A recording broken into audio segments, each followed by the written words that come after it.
Chess आला असतं तर ते सगळ्यांचं निघालं, कोणाचं राहिलंच नाही. तर 2-3 जणांचं राहिलं फक्त, साहिल नकुरे आणि अजून एक त्याचा कोणतरी मित्र आहे. ते 2 जण येतच नव्हते क्लासला. मग ते त्यांना इंटरेस्टच नाही, त्यांनी बळजबरी घेतल्यावर ॲडमिशन. त्यांचं कसं काय निघणार आहे? क्लासला आलं तर पाहिजे ना, क्लासला आलं तर सब्जेक्ट निघणार. बघा M1 आणि M2चं बेसिक फॉर्म्युला आहे. आपण बेसिकपासनं म्हणजे जसं असं समजा की तुम्हाला मॅथ्सचं काहीच येत नाही, आपण 7वीमधलं शिकतोय. हां, पहिलं लॉ ऑफ इंडायसेस. शाळेमध्ये कोणतं मीडियम आहे तुझं? Marathi medium, semi English? English medium, Marathi medium, semi English. ठीक आहे. बघा दोन्ही सांगतो. लॉ ऑफ इंडायसेस तुला इंग्लिशमध्येच होतं, आपल्याला मराठीमध्ये काय होतं?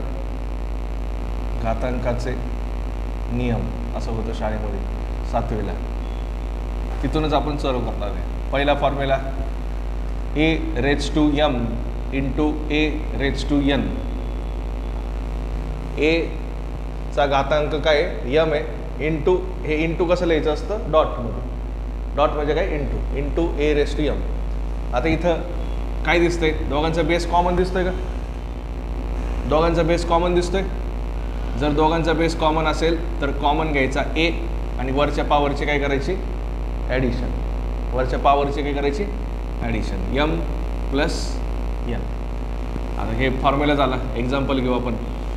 x³ into x². कसं उत्तर काढणार? दोघांचा बेस कॉमन आहे का? x इथं पण आहे, x इथं पण आहे. x कॉमन काढणार. वरची पावर इथं काय 3 आहे, इथं काय 2 आहे. दोन्ही पावरची काय करणार? बेरीज. 3 + 2 x⁻². त्यानंतर उत्तर आलं x⁻5. समजलं पहिला फॉर्म्युला. दुसरं x⁻³ इंटू x⁻². असं आलं. इथं मायनस आलं म्हणून घाबरायचं नाही. आपला नियम काय आहे? दोघांचा बेस जर कॉमन असेल आणि दोघांमध्ये इंटू असेल तर पावरची काय करायची? ॲडिशन करायची. पॉवर म्हणजे समजतं ना, हे डोक्यावरती जे लिहिले त्याला काय म्हणतात? पॉवर. ठीक आहे. मग दोघांचा बेस कॉमन काढतो x. वरची पॉवर काय आहे? -3. आणि नियमानुसार काय इथं प्लस असतं ना, हे दिसतं ना +2. x⁻³ -3 + 2. कॅल्सी घ्यायचा. -3 + 2चं उत्तर काढू शकता. किंवा आपण हे शिकणार पण आता मायनस प्लस काय असतं? मायनस. मग मायनस करायचं. मायनस करा. 3मधनं 2 गेले, किती उरले? 1. आणि मोठा नंबर कोणता आहे? 3. त्याची साईन काय? मायनस. म्हणून आन्सर काय आलं? x⁻⁻1. समजलं? पहिलं फॉर्म्युला लक्षात ठेवा. लगेच येत होतं गोल फिरून परत कुठं ना कुठं तरी. दुसरा फॉर्म्युला A⁻m/A⁻n. दोघांमध्ये डिव्हिजन आहे आणि दोघांचा बेस काय आहे? कॉमन आहे. इथं दोघांमध्ये काय होतं? मल्टिप्लिकेशन इंटू होतं आणि दोघांचा बेस कॉमन होता. दोघांचं मध्ये डिव्हिजन असेल तर पॉवरची काय करायची? सबस्ट्रॅक्शन करायचं, वजाबाकी करायची. A⁻m - n. कळलं? Example x³ / x².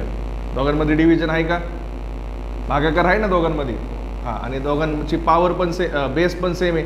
x लिहिलं आणि याची पॉवर काय? 3. याची पॉवर काय? 2. इथं काय येणार? -2. 3 - 2चं उत्तर काय आलं? x⁻1. समजलं? तिसरा फॉर्म्युला. नुसतं x लिहिलंय मी. नुसतं x जर लिहिलं असेल तर ते नुसतं x नसतं. नुसतं x जर असेल तर त्याला इंटू अदृश्य काय असतं? इथं 1. इथं पॉवर त्याची काय असते? अदृश्य 1. त्याची डिव्हिजन पण काय असते? अदृश्य 1. मिस्टर इंडियासारखं. पॉवर 1 दिसत नाही, हाय पण दिसत नाही. डिवाइड पण 1 असतं, दिसत नाही. आणि त्याचा कोइफिशियंट पण काय असतो? 1 असतो, दिसत नाही. याला काय म्हणतात इंग्लिशमध्ये? कोइफिशियंट. याला काय म्हणतात? बेस. याला काय म्हणतात? पॉवर. समजलं? हां, म्हणजे नुसतं मी जर बोललो x आहे तर तो x आहे का? आता विचारलं तुम्हाला मी उद्या परवा कधीतरी. एक्सचा कोइफिशियंट काय आहे? काय आहे? कोइफिशियंट म्हणजे काय? शेजारची व्हॅल्यू. काय याच्या शेजारी काय दिसत नाही म्हणजे काय? 1 आहे. आणि त्याची साईन काय आहे? +1 आहे. नुसतं असेल तर त्याचं साईन काय असते? प्लस असते. इथं मायनस असलं असतं तर काय म्हणता येईल तुम्ही? याचं कोइफिशियंट काय आहे? -1 आहे. कळलं? नुसतं x लिहिलं आहे तर त्याचा कोइफिशियंट काय असतो? +1. आणि इथं जर मायनस असेल तर काय म्हणता येईल? कोइफिशियंट काय? -1 आहे. पॉवर काय? 1 याचं आन्सर सांगा, याचं कोएफिशियंट काय -1, याचं पॉवर काय 1 आणि त्याचा बेस पण काय 1. लक्षात आलं?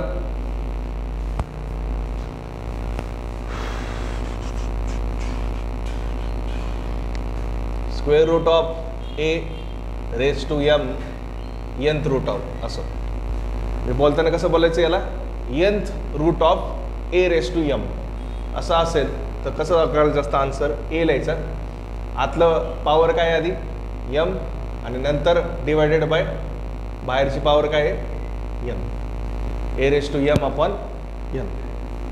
Example cube root of x square असं आलंय. वर्गमूळ आणि घनमूळ असं आपण मराठीमध्ये म्हणायचो, वर्गमूळ आणि घनमूळ, सॉरी तुला नाही, तुम्हाला दोघांना, तुला पण थोडंफार येत असेल. वर्गमूळ आणि घनमूळ 7वीपासनं सेम इंग्लिश होतं का 5वीपासनं सेम इंग्लिश होतं? मग तुला पण इंग्लिश, तू पण इंग्लिश मिडियमचंच आहे, तुझ्यासाठी रे फक्त. वर्गमूळ आणि घनमूळ आठवतंय ना, कानावरती कधीतरी शब्द पडले असतील. हां, मग ते वर्गमूळलाच आपण काय म्हणायचो स्क्वेअर रूट आणि घनमूळलाच आपण काय म्हणतो क्यूब रूट. कळलं? म्हणजे 3 असेल तर त्याला काय म्हणायचं क्यूब, आणि स्क्वेअर असेल नुसता असा असेल याला काय म्हणायचं स्क्वेअर रूट. असं पण असू शकतं किंवा असं पण असू शकतं, हे दोन्ही एकच आहे, याच्यात आणि याच्यात काही वेगळं नाही आहे. इथं काय स्क्वेअर आहे, इथं दिलं नाही तरी पण त्याचा अर्थ काय असतो स्क्वेअर रूटच असतो. याचा आन्सर काय येणार मग, एक्स आधी घ्यायचा, आतली पॉवर किती आहे 2 आणि नंतर बाहेरची पॉवर किती आहे 3, 2/3. समजलं? 5वा part A into B raise to M असं दिलं. A into B raise to M असं जर असेल तर हा जो एम आहे हा ए साठी पण असतो आणि हा बी साठी पण असतो, कारण ब्रॅकेट रेज टू एम दिलंय ना आपण. काय दिलंय हा एम, काय दिलंय घातांकाला, कोणाच्या दिलाय ब्रॅकेटच्या दिलाय. मग ब्रॅकेटचं दिलं असेल तर काय लिहायचं A raise to M into B raise to M. यांनी पण काय पाप केलं नाही, यांनी पण काय पाप केलं नाही, दोघांसाठी येते. समजलं? दुसरं सेम तसंच A upon B raise to M असेल तर तसंच उत्तर येणार, ए रेज टू पण एम असतं divided by B raise to पण एम असतं. समजतंय?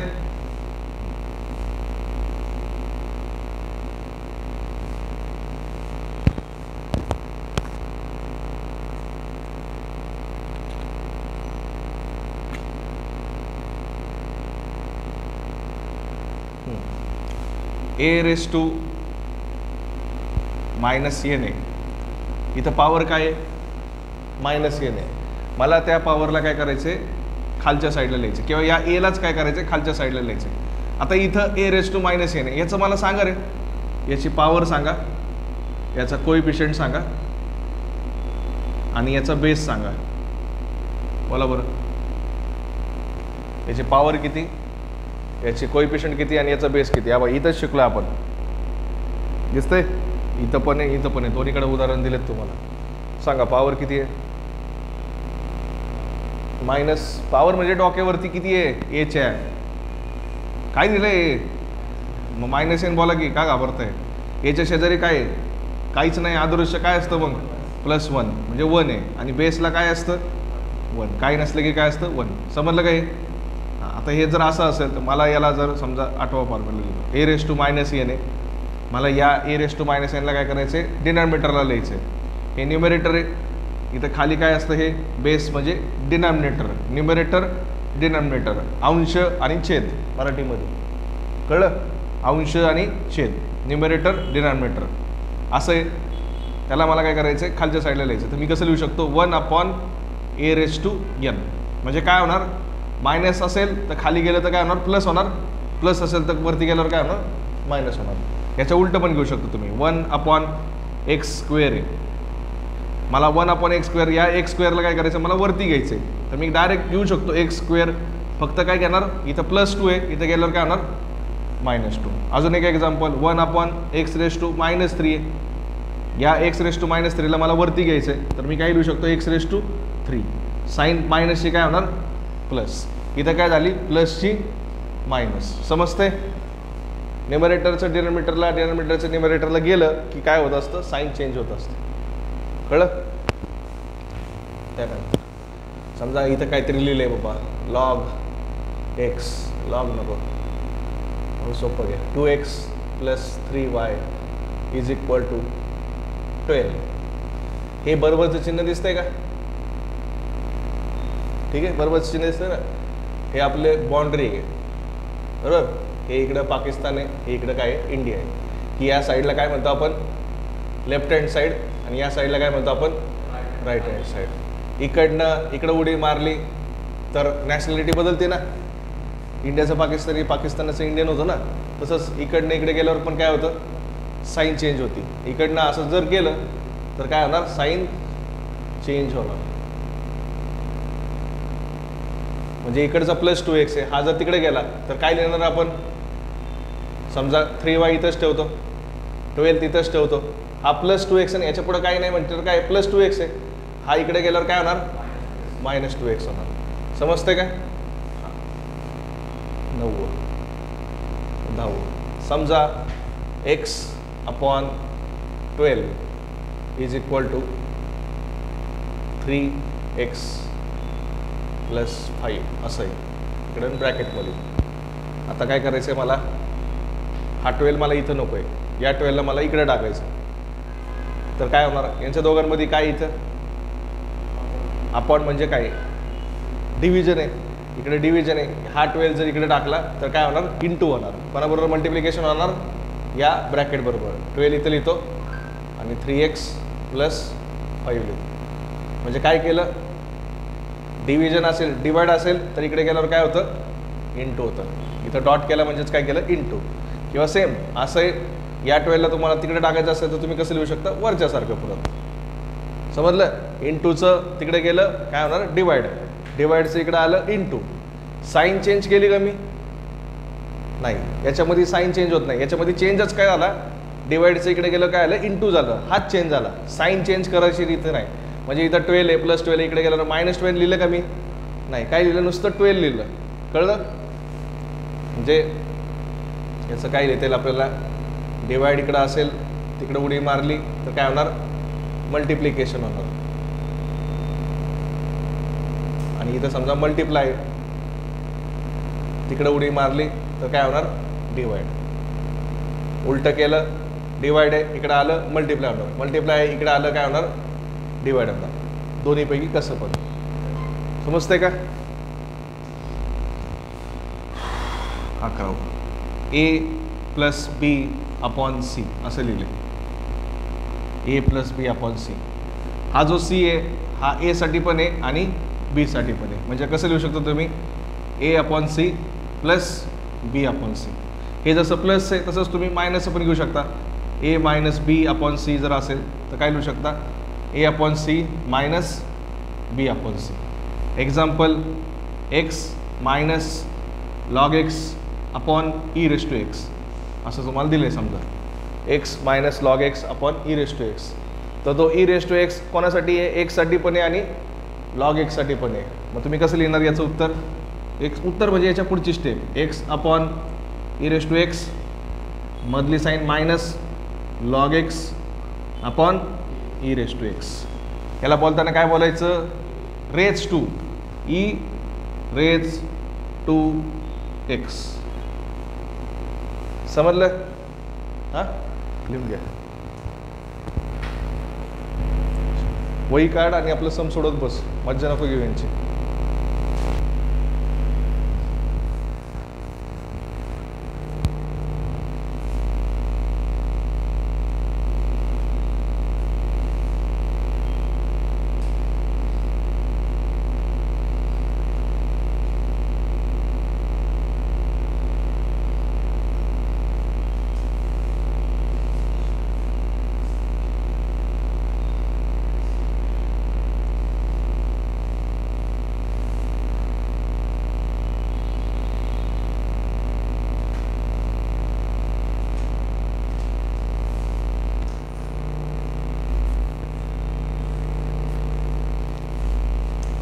झाले 12वा.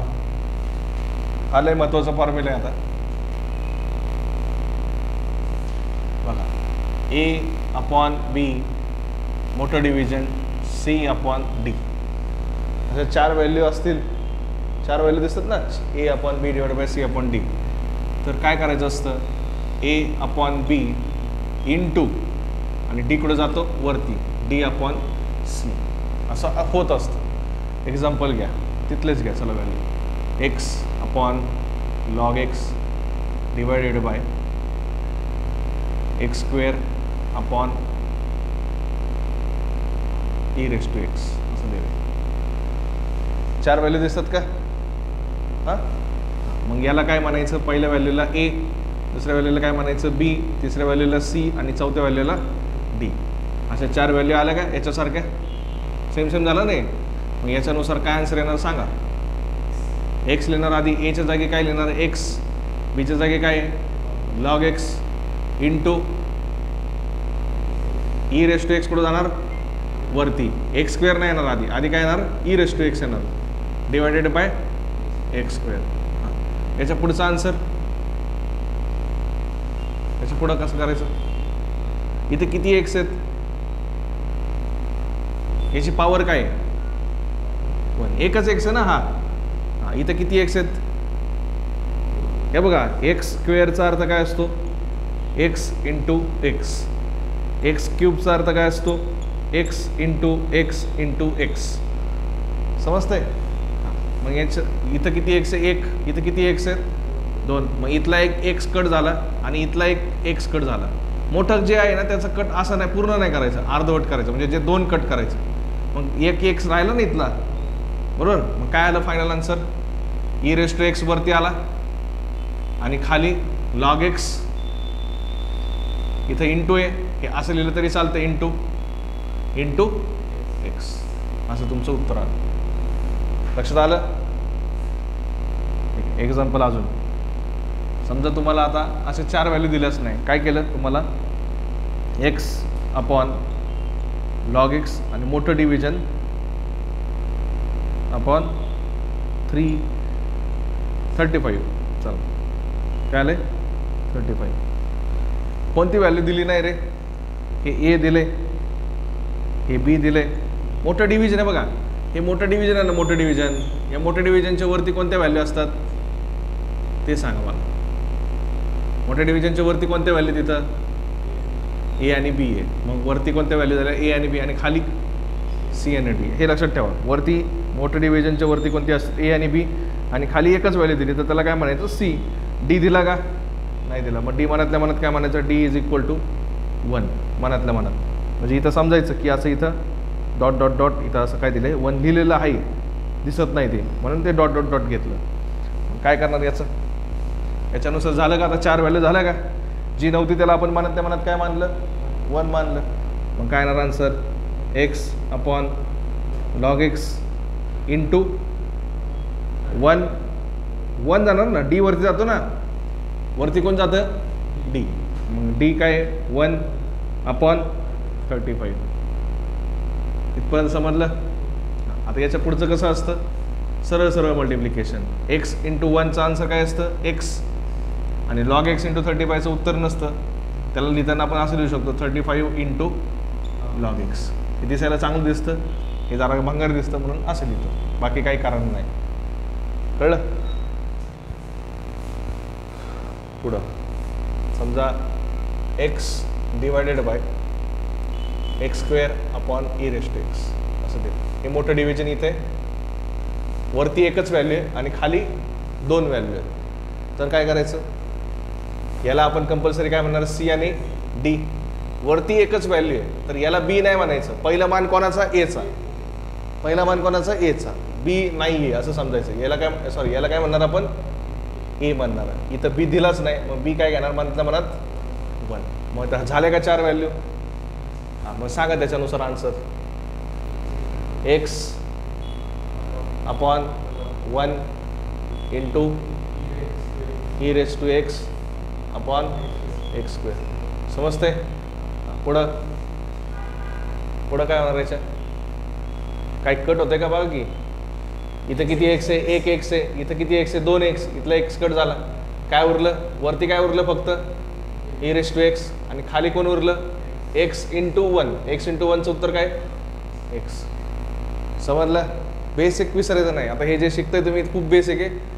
मला मोठे मोठे फॉर्म्युले पाठवतात, ट्रिग्नॉमेट्रीचे, इंटिग्रेशनचे सगळे फॉर्म्युले, डेरिव्हेटिव्हचे पाठवतात सगळे, पण हे चिल्लर गोष्टी येत नाही आपल्याला. 2x + 3x, 2x into -3x, याच्या पुढे सुद्धा बघा माझ्या. हे समजलं एवढं. आता 13 A/B इंटू C/D असं असेल तर काय करायचं, सरळ सरळ मल्टिप्लिकेशन करायचं, गुणाकार आहे ना दोघांमध्ये. ठीक आहे. A into C divided by B into D, सरळ सरळ multiplication. Example log x upon 35 into log x upon 2 असं. यांच्या दोघांमध्ये काय आहे, इंटू आहे, सरळ सरळ मल्टिप्लाय करा. log x into log x चं उत्तर काय येतं, x इंटू x चं उत्तर काय येतं, x इंटू x चं उत्तर काय येतं. मग log x into log x ने काय पाप केलंय, log x स्क्वेअर. काय लिहायचं, ब्रॅकेटमध्ये log x स्क्वेअर. आणि 35 इंटू 2चं उत्तर किती येतं, 70. समजलं. सरळ सरळ गुणाकार करायचा, काहीच डोकं लावायचं नाही. असं असेल तर काय करायचं, सरळ सरळ गुणाकार लावायचा. 14वा फॉर्म्युला महत्त्वाचा. आपण त्याला शाळेमध्ये LCM लसावी म्हणायचो, मराठीमध्ये लसावी आणि मासावी, जे आपल्या कधी डोक्यात गेलं नाही.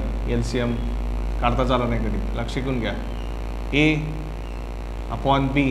+ C/D असं जर असेल, यांच्या दोघांमध्ये इथं काय होतं, वरती इंटू होतं ना, आणि खाली काय, आता इथं काय आहे, प्लस आहे. प्लस असेल किंवा मायनस असेल, मी दोन्ही लिहितो. इथं प्लस येईल किंवा मायनस येईल, म्हणून असं खाली लिहिलं. इथं काय होतं, इंटू होतं. इंटूचं तर कळालं, सोपं, सरळ सरळ गुणाकार करायचा, सरळ सरळ मल्टिप्लिकेशन करायचं. इथं कसं आहे, क्रॉस मल्टिप्लिकेशन करायचं. एचं डी बरोबर A इंटू D, मध्ये साईन जी असेल प्लस असेल तर प्लस लिहा, मायनस असेल तर मायनस लिहा. नंतर बीचं C बरोबर मल्टिप्लिकेशन डिवायडेड बाय बीचं D बरोबर मल्टिप्लिकेशन.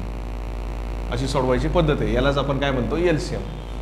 हां, example x upon y plus 3x upon log x असं. मध्ये काय आलं, दोघांच्या प्लस आले. मग काय करणार, क्रॉस मल्टिप्लिकेशन करा. x into log x plus y, आधी y घ्यायचा, आधी y into 3x divided bye y into log x.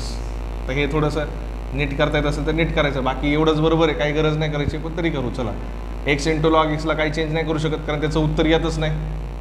Plus y into 3x ला असं बोलू शकतो ना, 3xy. सेमच झालं ना, y इंटू 3x काय आणि 3xy काय, एकच झालं. तिघांमध्ये काय, इंटूच आहे, आणि divided by y into log x.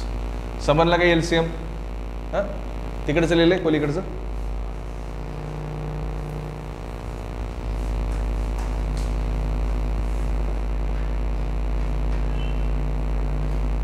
आता जसं आपण इथं 3 व्हॅल्यू घेतलेलं आहे, 3 व्हॅल्यू आल्यावरती काय करायचं, ती जी व्हॅल्यू नाही आहे ती ॲझ्युम करायची, 1 ॲझ्युम करायची. तसंच इथं पण आहे. 1 जर दिलं नाही काही, समजा तुम्हाला याच्यामध्ये इथं 1 दिलं नव्हतं, तर आपण काय घेतलेलं, B1 घेतलेला. तसंच इथं पण आहे. A + C/D असेल. काय दिलं नाही त्यांनी, B दिलं नाही ना. 4 व्हॅल्यू असतात, त्यातली कोणती दिली नाही, B दिलं नाही. मग ती B म्हणता म्हणत काय म्हणा, 1 म्हणा. A/1 + C/D. काय येणार उत्तर याचं, A इंटू D प्लस 1 आधी इथून. आधी काय होतं माहिती आहे का, आपण जरासं हवेत जातो, डिप्लोमाला एक चिल्लर आहे रे, सोपं आहे. मग खाली येतो, नापास होतो, मग नापास होऊन परत पुढे जातो, वरती जातो. कळलं, बरोबर ना. 1 into C divided by 1 into D असं आले. एक्झाम्पल हेच घ्या, x plus 3x upon log x. काय दिलं नाही, कोणती व्हॅल्यू दिली नाही, इथली व्हॅल्यू दिली नाही, म्हणजे B दिला नाही. तिथं काय मानायचं 1 x upon 1 plus 3x upon log x. झालं का नॉर्मल? जे दिलं नाही त्याला काय मानायचं, सिम्पल 1 मानायचं. x into log x plus 1 into 3x divided by 1 into log x. याच्या पुढचं answer x into log x answer x into log xच असतं. तुम्ही असं नाही करू शकत लॉग x स्क्वेअर, तसं नाही चालत. लॉग x स्क्वेअर कधीच होणार नाही, कारण लॉग मध्ये आहे हे वेगळ्या जातीचे हे वेगळ्या जातीचे, किंवा कसं पण समजा हे वेगळ्या देशाचे हे वेगळ्या देशाचे, गुणाकार होऊ शकत नाही, मल्टिप्लिकेशन होत नाही. 1 into 3x 3x 1 into log x log x. कळलं का? समजलं? आता समजा तुम्हाला b दिला नव्हता, आता त्याच्याऐवजी दुसरी व्हॅल्यू नाही दिली, sine x plus upon cos x into x असं दिलं. कोणती व्हॅल्यू दिली नाही? हां 4 तर व्हॅल्यू आहेत, एवढं काय डोकं लावताय? A B C आणि D. कोणती दिली नाही? D दिली नाही. मग त्याला काय मानणार? मनातल्या मनात असं लिहायची गरज आहे का इथं? असं लिहायची गरज नाही, ते तुम्ही इमॅजिन करू शकता ना तेवढं. हां मग काय करायचं बोला. Sine x into 1 plus cos x into x divided by cos x into 1. त्याच्या पुढचा आन्सर साइन x इंटू 1चा आन्सर काय? Sine x. Cos x into xचा आन्सर निघत नाही, त्यालाच आपण काय लिहितो x कॉस x, आणि कॉस x इंटू 1चा आन्सर काय? Cos x. जसं आपण 2 इंटू 1 काय उत्तर लिहितो रे? 2. 12 इंटू 1 काय उत्तर लिहितो? 12. तसंच कोणती पण व्हॅल्यू असू दे, कॉस x इंटू 1 काय उत्तर येणार? Cos x. जगातली कोणती पण अवघड घ्या, किती पण मोठा फॉर्म्युला घ्या, e raise to sine x e raise to x plus log x into 1 आहे, तर आन्सर काय येणार? हेच येणार, काही डोकं लावायचंच नाही. E raise to x plus sine x plus log x. कोणत्याही व्हॅल्यूनी 1ला मल्टिप्लाय केलं तर काय येतं? तीच व्हॅल्यू उत्तर येतं. आणि कोणत्याही व्हॅल्यूनी इथं किती तुला पगार किती पाहिजे? पहिला 1.5 लाख ना, 1,50,000 रुपये इंटू 0. व्यसन केले, हे व्यसन म्हणजे काय? 0 रुपये. कळलं? तर शेवटी तुझं काय होणार आहे? 0 जाणार आहे. ते 1.5 लाख कधी 0 रुपये होतील कळणार नाही, त्यामुळे व्यसन लावू नका, काही कमवू नका. इथं 1.5 लाखच्या ऐवजी 15,000च कमव. सॉरी 1500 नाही, 15,000च कमव. फक्त इथं 0 येऊन देऊ नकोस, ते 15,000 राहतील. कळालं? ठीक आहे, लिहून टाका.